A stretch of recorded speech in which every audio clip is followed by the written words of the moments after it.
Guys, ഇപ്പോൾ ആരാധകരുടെ ഇടയിലേക്ക് ഉയരുന്നൊരു ചോദ്യമാണ്, മുംബൈ സിറ്റി എഫ് സിക്ക് എന്തെങ്കിലും സംഭവിച്ചിട്ടുണ്ടോ?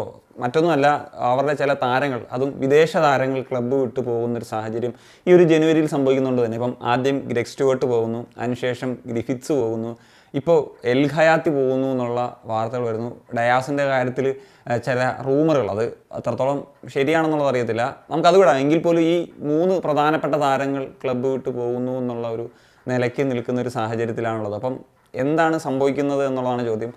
ഞാൻ നേരത്തെ ഒരു വീഡിയോയിൽ തന്നെ പറഞ്ഞിട്ടുള്ള കാര്യമാണ്, പുതിയ കോച്ചായിട്ടുള്ള പീറ്റർ ക്രാക്കി എത്തുന്നൊരു സമയത്ത് അത് തന്നെ ആയിരിക്കണം ഈ ഒരു ചേഞ്ചസിൻ്റെ കാരണം. പിന്നെ പ്ലേയേഴ്സിൻ്റെ ഭാഗത്തു നിന്നുണ്ടായിട്ടുള്ളൊരു തീരുമാനങ്ങളുണ്ടാകും, പക്ഷേ അവർ പെർഫെക്റ്റ് ആയിട്ടുള്ള റീപ്ലേസ്മെൻറ്റ്സ് എത്തിക്കും എന്നുള്ള കാര്യത്തിൽ നമുക്ക് യാതൊരു സംശയവും വേണ്ട എന്നുള്ളതാണ് ഏറ്റവും പ്രധാനപ്പെട്ട കാര്യം. ഇപ്പോൾ എൽ ഹയാത്തി പോകുന്നു എന്നുള്ളൊരു വാർത്ത വരുന്നതിന് പിന്നാലെ തന്നെ മറ്റൊരു വാർത്ത വരുന്നു. ഇരക് ഗർസന എന്ന് പറഞ്ഞിട്ടുള്ള ലാസ്റ്റ് സീസണിൽ FC ഗോവയിൽ കളിച്ചിട്ടുള്ള താരമാണ് ഇക്ക. അപ്പോൾ ഈ ഒരു താരം FC ഗോവയിൽ ലാസ്റ്റ് സീസണിൽ ഒരു ടോപ്പ് സ്കോററൊക്കെ ആയിരുന്നു. Attacking midfielder, wing, central forward, അങ്ങനെ മൾട്ടിപ്പിൾ പൊസിഷൻസിലൊക്കെ ഗോവയിൽ കളിച്ചിട്ടുള്ള ഒരു താരമാണ്. ഈ ഒരു താരവുമായി അഡ്വാൻസ്ഡ് ടോക്കിലാണ് എന്നുള്ളത് ഇപ്പം KLNO അടക്കമുള്ള മാധ്യമങ്ങളൊക്കെ റിപ്പോർട്ട് ചെയ്യുന്നത്.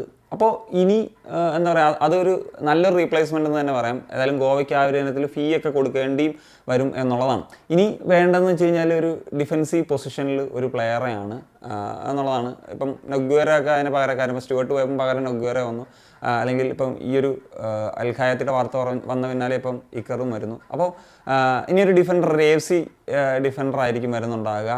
അപ്പോഴാണ് ബോമസ് ഒരിക്കൽ കൂടി മുംബൈയിലേക്ക് തിരിച്ചെത്തുമോ എന്നുള്ള തരത്തിലുള്ള ചില റൂമറുകൾ. അങ്ങനെ ഒരു ശക്തമായിട്ടുള്ള റൂമേഴ്സ് ഒന്നും അല്ല, പക്ഷേ ഐ തിങ്ക് ഈ പറഞ്ഞ പോലെ ഡയാസിൻ്റെ കാര്യം ഒരു ശക്തമായിട്ടുള്ളൊരു വാർത്തയൊന്നും അല്ല. ഇപ്പം ഡയാസിൻ്റെ കാര്യം ഒരു പോസിബിൾ ആകുകയാണെങ്കിലായിരിക്കണം ഒരു പക്ഷേ ഈ ഒരു ബൂമസിൻ്റെ ഒരു കാര്യത്തിലേക്കൊക്കെ എത്തുക എന്നുള്ളതാണ്.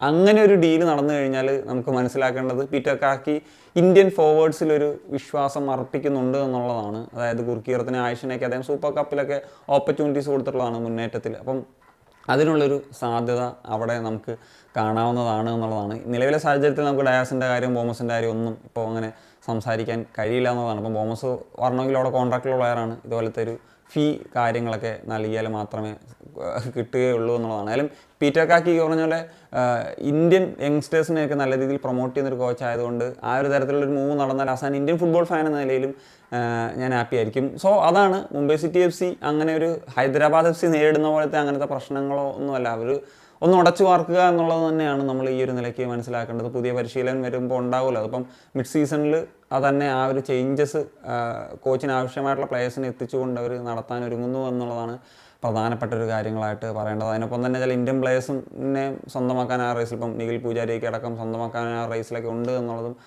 പ്രധാനപ്പെട്ട ഒരു ഫാക്ടറായിട്ട് പറയേണ്ടതാണ്. So that's it guys. അപ്പം ബാക്കി അപ്ഡേറ്റ് ഒക്കെ നമുക്ക് കുറച്ചും കൂടി ശക്തമായിട്ടുള്ള കാര്യങ്ങളിലേക്കൊക്കെ എത്തുന്ന സമയത്ത് സംസാരിക്കുകയാണ്. അപ്പം നിങ്ങളുടെ ഒപ്പീനിയൻസ് ഉറപ്പായും കമ്പോസ്റ്റ് കാണിക്കാൻ. ഞാനെന്ന് വെച്ചാൽ സനിയ.